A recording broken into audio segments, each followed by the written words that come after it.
आज की कहानी कुछ खास है। जब आप इसे सुनेंगे तो आपको लगेगा आप उसी गांव में पहुंच गए हो जहां एक गरीब भाई को मिला था जादुई कद्दू। यह कहानी आपको सुकून भी देगी और सोचने पर मजबूर भी करेगी।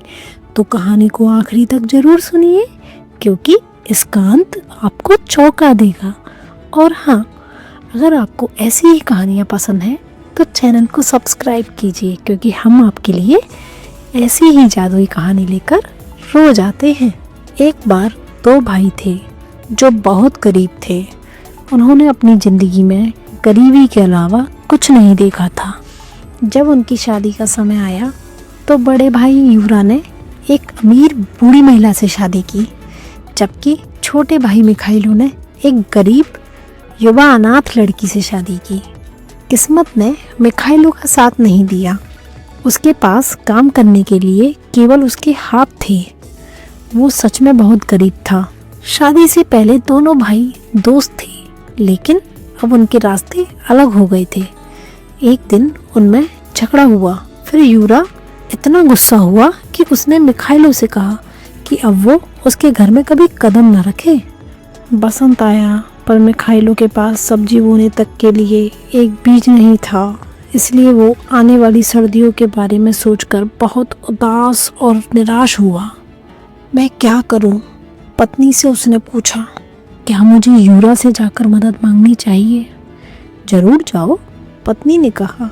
कौन जानता है, शायद वो इस बार तुम पर मेहरबान हो जाए। फिर मिखाइलो ने अपना मन बनाया और अपने भाई यूरा से मिलने गया। वो अपने भाई के घर गया और उसने अपने बुरे हाल के बारे में बताया, लेकिन यूरा ने उसकी एक बात नहीं मानी। क्या तुम्हें याद नहीं, मैंने तुमसे क्या कहा था? मेरे घर से निकल जाओ, वो चिल्लाया। मिखाइलो अपने घर वापस चला गया। अब वो पहले से भी अधिक दुखी था। बताओ, यूरा ने क्या कहा? उसकी पत्नी ने पूछा। उसने मुझे बाहर निकाल दिया और मुझे एक छोटा बीज तक नहीं दिया। अब बताओ, हम सर्दियों के लिए क्या बोएंगे? चिंता मत करो, क्या पता चीज़ें अब भी बदल सकती हैं। उसकी पत्नी ने उसे दिलासा देने की कोशिश की। बसंत बीत गया और गर्मियाँ आई। मिखाइलो की झोपड़ी छोटी थी, लेकिन उसकी छत के नीचे बड़ी संख्या में कबूतरों के घोंसले थे। एक दिन हवा का तेज झोंका आया। उसने कबूतरों के बच्चों को घोंसलों से नीचे गिरा दिया। उनमें से एक को छोड़कर बाकी सभी मर गए। कबूतर के उस बच्चे का पैर टूट गया था। मिखाइलो ने उसे गिरते हुए देखा, उसे उठाया, उसके घायल पैर पर एक छोटी सी टहनी बांधी, उसे रुई में भिगोकर कुछ बूंद दूध की पिलाई। जब उसका पैर ठीक हुआ तो मिखाइलो उस पक्षी को घर के बाहर लाया और उसने उसे आज़ाद कर दिया। सोचो आगे क्या हुआ होगा? क्या कहानी खत्म हो गई? नहीं। एक दिन वह कबूतर का बच्चा वापस आया और उसकी चोंच में एक कद्दू का बीज था। वह कबूतर झोपड़ी के पास उड़ता रहा।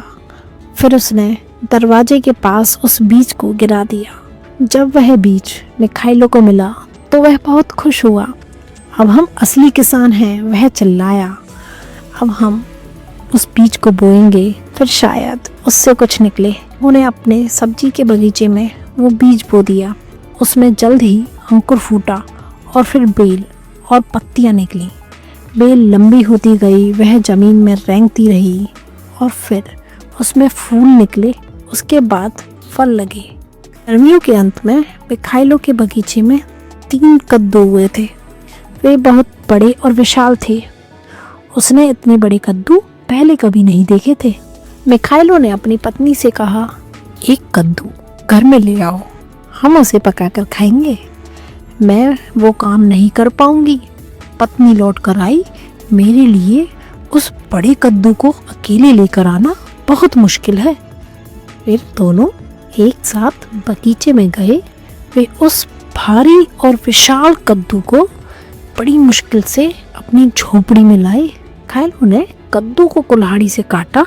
अरे गजब, उसमें तो तमाम प्रकार की खाने पीने की वस्तुएं थी जो उसके और उसकी पत्नी के लिए कई सालों के लिए पर्याप्त थी। फिर वे दूसरा कद्दू लाए।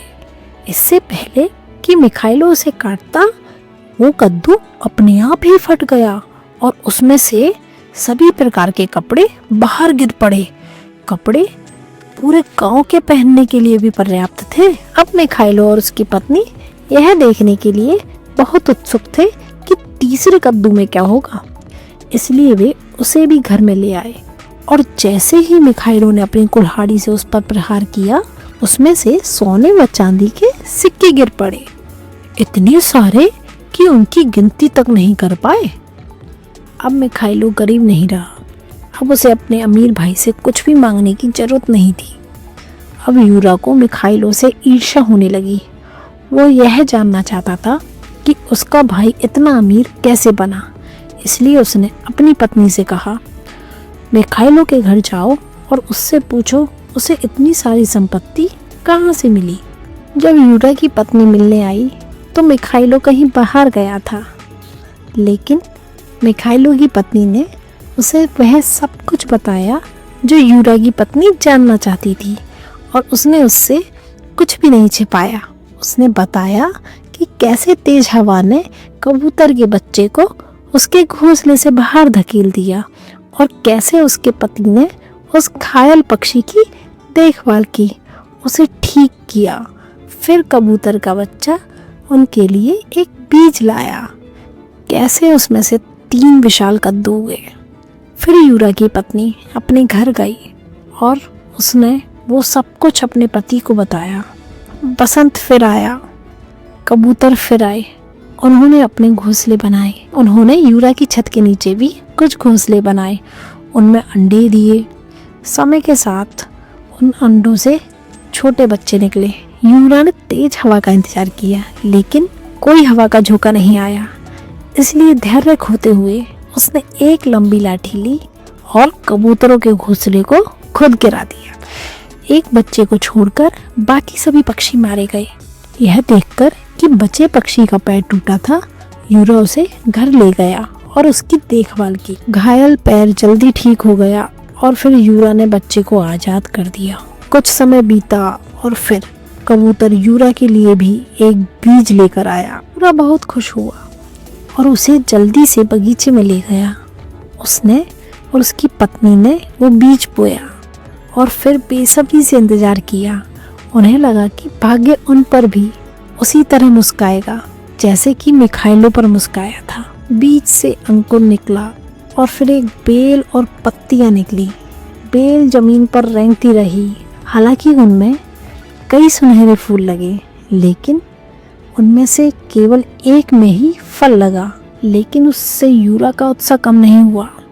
वो बड़ी मुश्किल से शरद ऋतु के आने का इंतजार कर सका। वो इस डर से दिन रात अपने बगीचे की पहरेदारी करता कि कहीं कोई उसका कद्दू चुरा कर न ले जाए। आखिरकार कद्दू पक गया और यूरा और उसकी पत्नी उसे अपने घर में ले आए।